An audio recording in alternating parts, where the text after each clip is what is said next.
राघव गांव का सबसे कुशल मूर्तिकार था। उसका सपना था माँ दुर्गा की एक ऐसी भव्य मूर्ति बनाना जिसे देखकर लोग धन्य हो जाएं।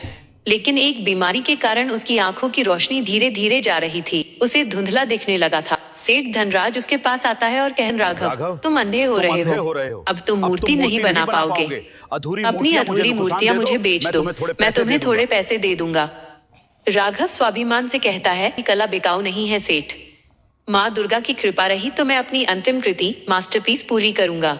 दृश्य 2, अंधेरे में साधना। राघव की आंखों की रोशनी पूरी तरह चली गई। वो अब देख नहीं सकता था। गांव वालों ने उसका साथ छोड़ दिया, पर उसकी बेटी सुमन उसके साथ थी। वो पत्थरों को छूकर पहचानता और छेनी हथौड़ी चलाता। सुमन कहती, पिताजी, माँ का चेहरा कितना सुंदर बन रहा है। लेकिन राघव मन ही मन डरता था कि क्या बिना देखे वो माँ की आंखों में वो दिव्यता ला पाएगा। नवरात्रि की अष्टमी की रात थी। गांव में मेला लगा था, लेकिन राघव की कुटिया में सन्नाटा था। उसने मूर्ति लगभग पूरी कर ली थी, बस आंखों में पुतली आइस बनाना बाकी था। तभी एक भयानक आंधी आई। झोपड़ी का दीपक बुझने लगा। सुमन दीपक बचाने की कोशिश कर रही थी, लेकिन तेल खत्म हो चुका था।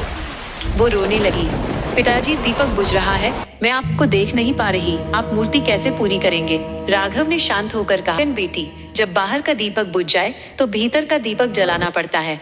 तो बस माँ के सामने हाथ जोड़। राघव ने आंखें बंद की और माँ का ध्यान किया। उसके हाथ अपने आप चलने लगे। उसे ऐसा महसूस हुआ जैसे कोई और हाथ उसके हाथों को सही दिशा दे रहा है। छेनी के चलने की आवाज संगीत जैसी लग रही थी। अचानक झोपड़ी एक अलौकिक नीले प्रकाश से भर गई। सुमन ने देखा कि एक दिव्य साया राघव के पीछे खड़ा था और उसके हाथों को थामे हुए था। सुबह जब गांव वाले और सेठ धनराज वहां पहुंचे तो वे दंग रह गए।